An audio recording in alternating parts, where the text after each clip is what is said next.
The SHM Financial Group has been providing investors in South Jersey with financial strategies and solutions since 1958.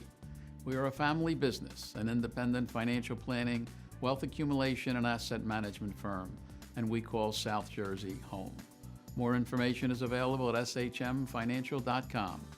This is South Jersey Showcases, all that we love about our communities, and we are proud supporters of this show and NJTV. Funding provided by Rutgers University in Camden, helping to move forward South Jersey's innovation economy. Rutgers offers its students a world-class research faculty and a personalized campus environment. More information is online at camden.rutgers.edu. You may think you know New Jersey. You may think you know how we dress and how we talk, how we argue with our husbands and then get drunk on the boardwalk. But that's really not who we are. There's so much more to South Jersey. We have everything all in one place. We have museums, we have beaches, we have farms, we have great neighborhoods. There's so many reasons to live here and visit here, and we're gonna show them all to you. Come with me as we explore all that South Jersey has to offer, the people and the places. I love old-fashioned buttercream flowers. Oh my gosh! Okay, so that's for you. This is where people were hung. Yep. I'm Marianne Aleardi, and this is South Jersey.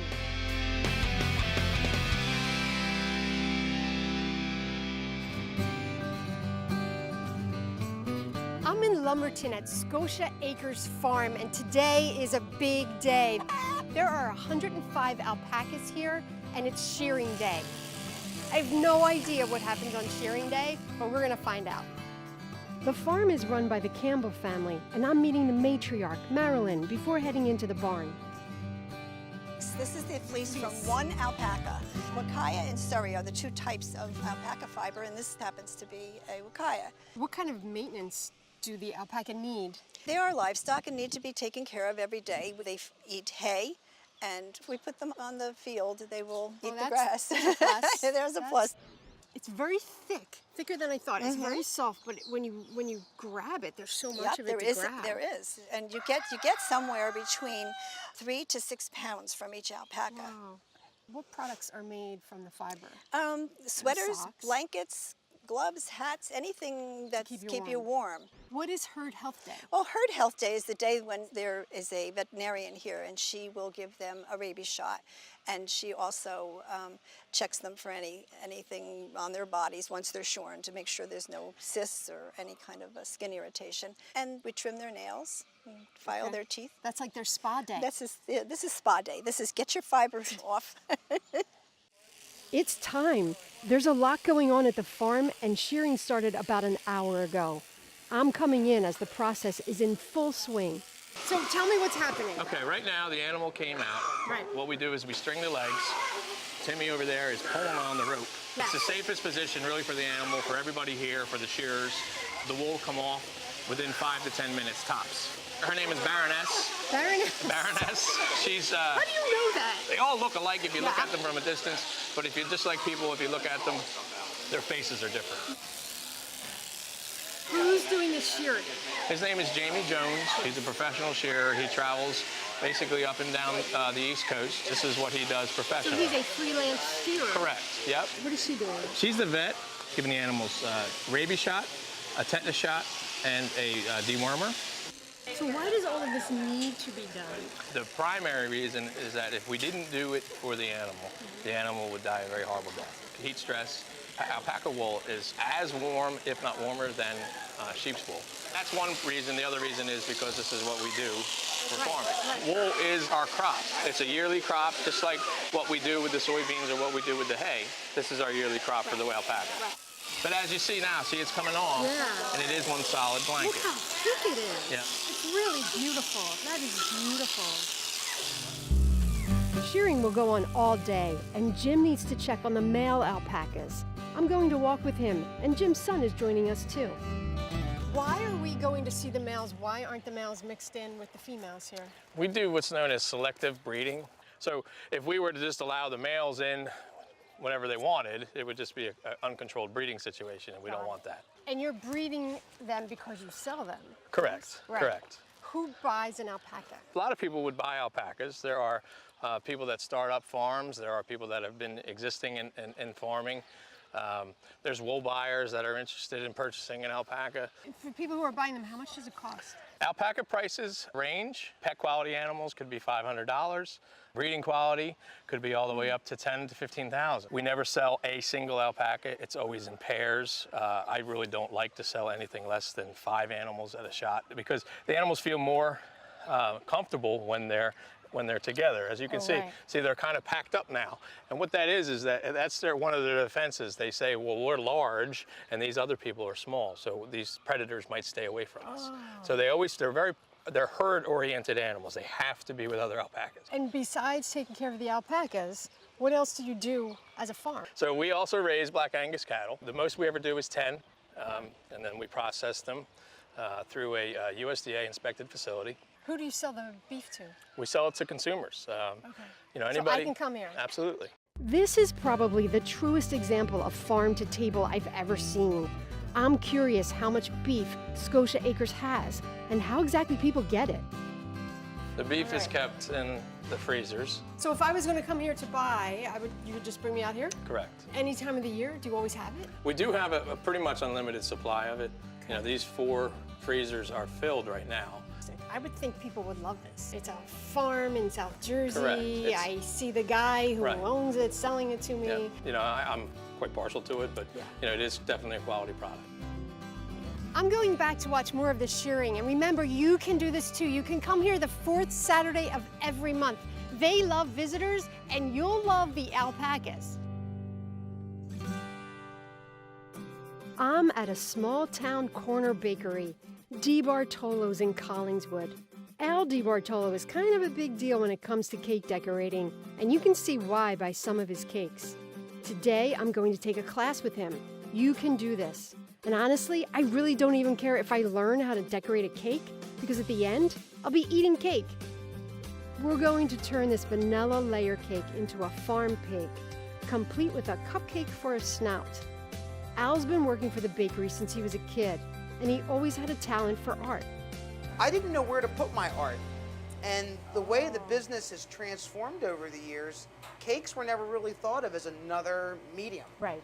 So, Because when I was a kid, we never had cakes like this for our birthday. It was just a cake. when I was a It kid, chocolate. my parents owned the place. They used to just have like, You had there pretzels. were sprinkles and my name written out, Right. and that was That's and funny. you were lucky to get that. Yes. Al already has the first layer of icing on, and now he's kneading the dough with his hands and a rolling pin, like pizza dough. It seems easy to place the fondant on the cake. Of course, I don't have the experience Al does. He decorates about 24 cakes like this each week. What's the craziest cake you've ever made? The craziest cake I've ever made, Yeah. I think, is probably when I'm asked to replicate people's children. That's one of the, You mean like their face? like standing up. I've done Like a life-size doll? cakes, like almost like a doll. Yeah, I think that's kind of a little on And the then they creepy eat side, it? but they will eat it.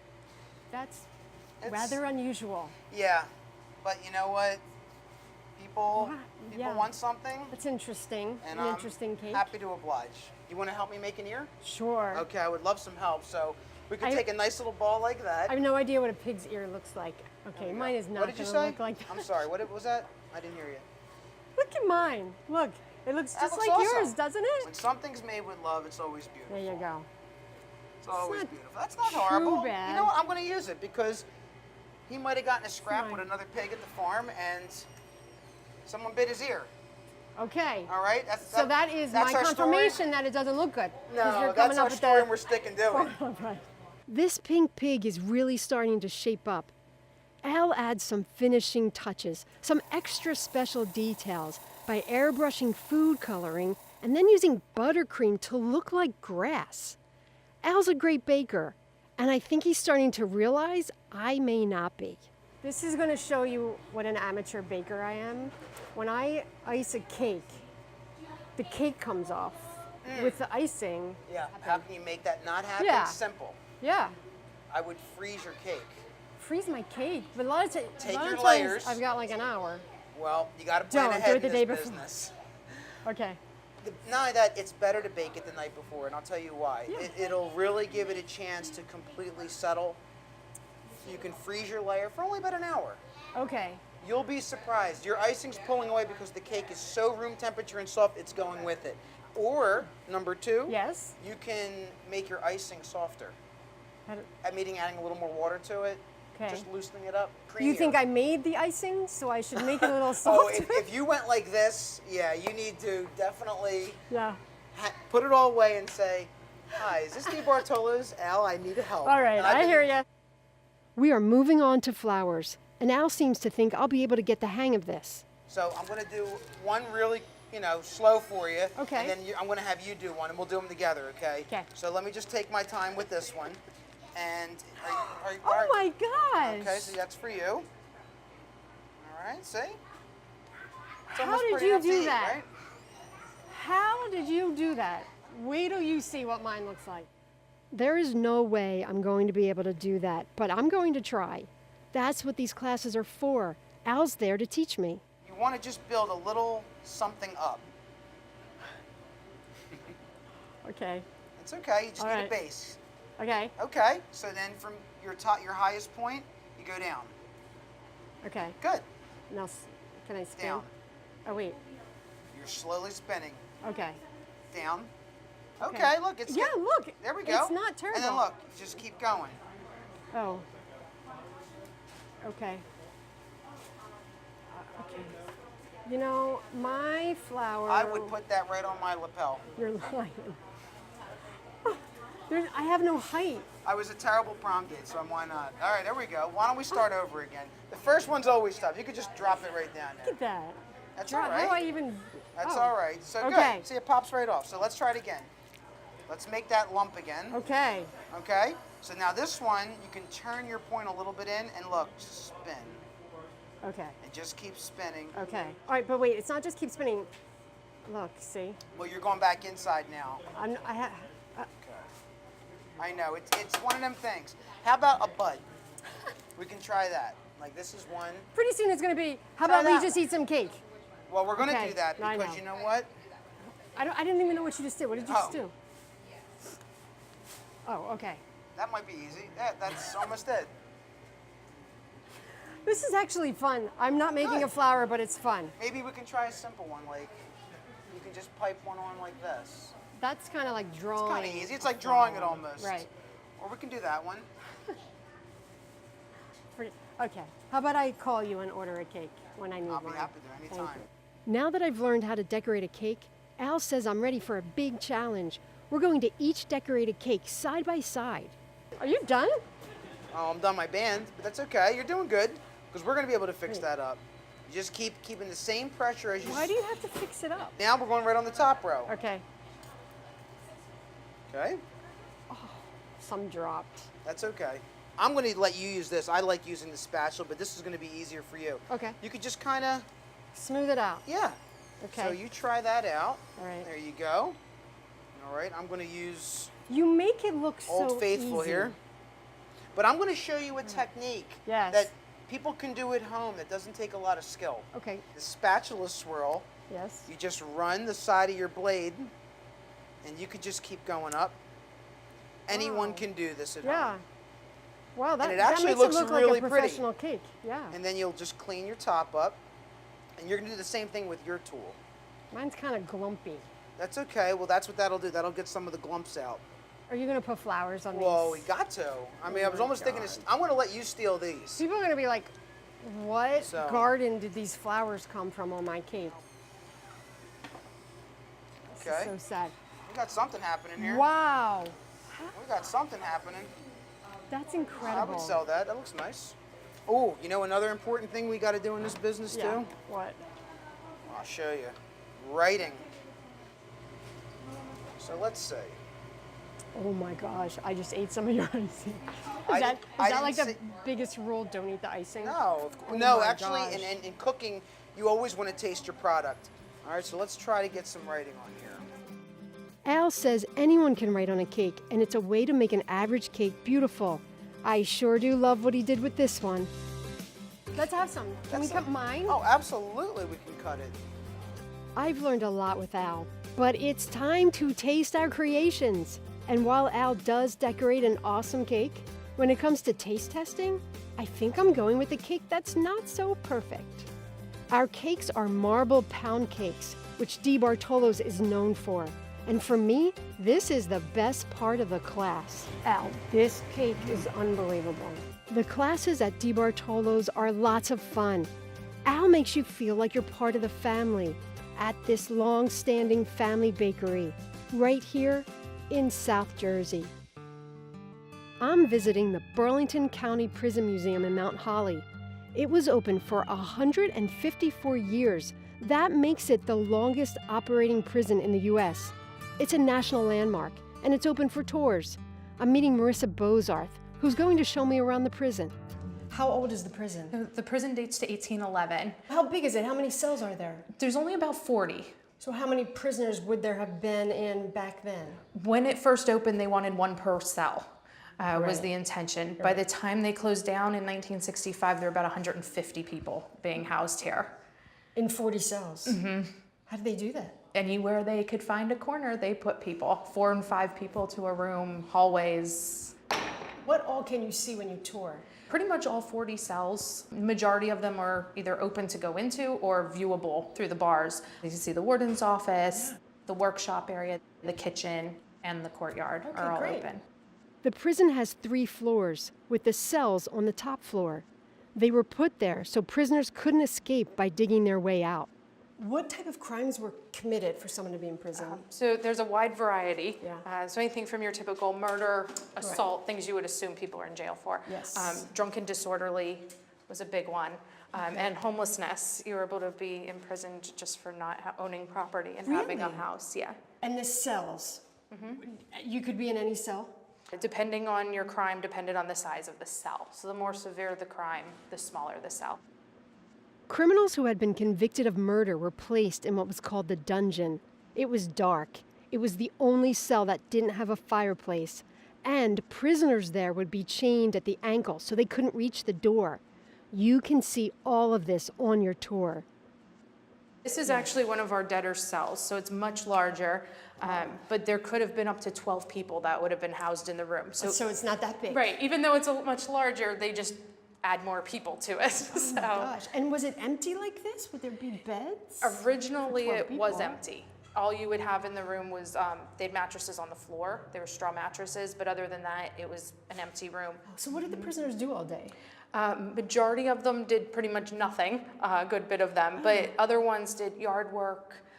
They were the cooks in the building, Right. cleaned. Some of them were actually allowed to run errands, so they were sent downtown to pick up No mail. way. Yeah, oddly enough, they would go out and be told, come back in an hour. Get outta here. And they were going to the post office, they were going to doctor's offices, picking up paper, food, anything they needed. So people out on the street, they would know, oh, he's in prison. They had no idea. Oh, they didn't know. No, they didn't really have a uniform like we envision today. Yeah. They looked like everybody else on the street. They just had their jeans, t-shirt, and work boots, so nobody would have known. Did that ever go wrong? Not that we know of. We don't have any records of it causing problems. How about that? Were there women here? There were women and children. There was one hallway that was strictly for women. Who were the children? Kids could be, if you were arrested in the 1800s, if you committed a crime, this was the only place to go. So it didn't matter what your age was. And they thought of a child much differently than we do as far as age goes. But also if your parents got arrested, you could come to jail with your parents. Did anyone ever escape? There were a few escapes. Around 1875, we had 5 men try to go through the roof of the bathroom in that particular wing. Wow. And they carved a hole in the ceiling, got some of the bricks to come down somehow, and they had the biggest guy kind of hoist them up into the ceiling with the intention of the first one through would start knocking the roof out so they can get through. Yeah. And the 5th guy didn't fit through the hole. He got stuck. Unfortunately, it wasn't quite big enough, and he started kind of kicking and screaming, as anybody would, and it got the guards' attention. So 3 of them ended up getting recaptured and had to serve another year on top of their original sentence. Oh my gosh, because the guy was too big. Mm-hmm. The prison has a large backyard that once housed a vegetable garden prisoners could tend to. The gallows sat in the corner of the yard, and they were dismantled after every hanging and then reassembled for the next. This is where people were hung. Yep, this is the actual spot. Actually, right here. Would people come Oh yeah. to watch? They were all public. They gave tickets out Really? to them. We have records of probably 10,000 people coming to any given execution. Wow, were women hung? They were. The first person actually executed from here was Eliza Freeman. The first person? Yeah, she was in 1831. Was executed for murdering her husband. Wow, are there any other key people who were? A gentleman named Philip Lynch, Okay. who his hanging didn't actually take place on a gallows like this. It was on a structure kind of like a T-bar, and he went up in the air instead of down. They cut weights and flung him up in order to hang him. Not quite sure how that worked, but it seems a little gruesome. The Burlington County Prison Museum is quite an interesting place to visit. It's open to the public Thursday through Sunday. It isn't like most museums you visited, but it's definitely worth a trip. I've brought my husband Joe to Merchantville, where we'll be taking a pasta making class together in the home of Jolynn Deloach. Jolynn's company is called In My Grandmother's Kitchen, and she teaches pasta making right in her very own home. Come on in, make yourselves comfortable. Oh, it's beautiful. Amazing. Beautiful. Welcome to our classroom. Good. We're going to start out with making the dough itself. The dough for pasta is utterly simple. It is simply flour and eggs. No salt, no oil, no nothing. Have you been cooking your whole life? Pretty much. Yes. How did you learn? I learned doing this. One of my first memories was looking up over the edge of the table, watching my grandmother do this. And it was magic. I just fell in love with it then. The wooden boards we're working on were custom made by Jolynn's son. The wood helps keep the dough warm so it will stretch, and the grain on the board holds the flour so the dough doesn't stick when rolling. Never put pressure down on top of the rolling pin. You're always pushing the dough from behind. Who comes for classes? Everybody. Everybody. Sometimes whole families. I've had 3 generations here at a class in one family, which was fun. Oftentimes mothers and daughters, fathers and sons, Nice. couples. We've also done, birthday parties, bachelorette parties, that kind of stuff. Did you ever make pasta by hand? I did when I was a young kid with my grandmother. Yeah. No way. I did. Same concept, around the table. Yep. Really? Sure. I did not know that. I'm really a pro at this. I just didn't want to. You should have your own classes. I was going to say, don't know if about you Or you want to should do cook this, a little you more can. often. Are the classes different? Well, the intro is the 101 class, which is where you learn to do this. Right. Because this is the foundation skill for being able to make stuffed pasta, lasagna, all different things. And then there's the stuffed pasta class, which we're doing today. One of my early memories, I was in kindergarten or first grade, and I went through the cafeteria line and they put some slop on my plate, and I said to the kid next to me, "What's that?" She said, "It's spaghetti." I said, "No, it's not." This is just a damp cloth so that what I'm not working on doesn't dry out so fast. So this is just a few hours old. It's some parsley from the garden, some good Parmesan, an egg yolk. That's it, a little nutmeg. Wow. Put maybe a teaspoon of dough in a row. There you go. There we go. Okay, you got it. And then use your other finger to just tame it. All right. I think he's ahead of you. He has an advantage. What is that? I grew up in an Irish family. You've been married to me for how many years? Jolynn's a great teacher. She shows you the correct way to press the shapes and then cut the pasta. Once we have all the pasta ready to cook, she has a pretty good surprise for the 2 of us. Oh, yeah. Oh. Okay. We have some homemade cannoli shells. I love cannolis. That's fantastic. And I have mine. Where are yours? this is the same ricotta with some chocolate and some raisins soaked in rum. I could just take a And spoon in the bag. 1 second. I don't think that's the idea. Oh my God. Can you imagine how good that is? Can I eat this? Not yet. No. Okay. I won't. Now you can. Almost. Almost. Almost. Oh. Pistachios. Look at Now that. Yum. It's gonna be so good. What, did you want some? You can fill your own. Okay, there we go. Meanwhile, I'm going to take these guys Okay. and cook them up. Jolynn is cooking the pasta, and she says the key to making good pasta is to use lots of salt. It will only take a few seconds for the pasta to cook, and she's preparing a sage and brown butter sauce for this delicious meal. Joe and I are finishing the desserts, although I probably tasted more cannolis than I filled. We all join in to prepare for our meal, just like you would in your grandmother's kitchen. Every class ends with dinner in Jolynn's dining room, where everyone sits together and enjoys the fresh pasta they just made. The flavors are just explode. And Explode. it's also delicious. light. Yes. Yeah. You can eat That's surprising. a lot of this pasta and it doesn't weigh on your stomach. Yeah. And I could eat a lot of this pasta. More there. Thank you. That was wonderful. you. That was You awesome. guys were Cheers. great. What a great you. idea and what great food. This is what Jolynn's classes are all about. You experience the joy of cooking together, and then you sit down to share your meal with friends and family. This is so much more than a cooking class. From small town shopping to large scale retailers, Camden County businesses offer everything you're looking for. By shopping in Camden County, you're promoting local job growth, plus you're saving time, money, and our environment. So take the pledge to support our community. Shop local, shop Camden County. For more information, visit shopcamdencounty.com. Funding provided by Rowan Medicine, providing health care throughout South Jersey for nearly 40 years.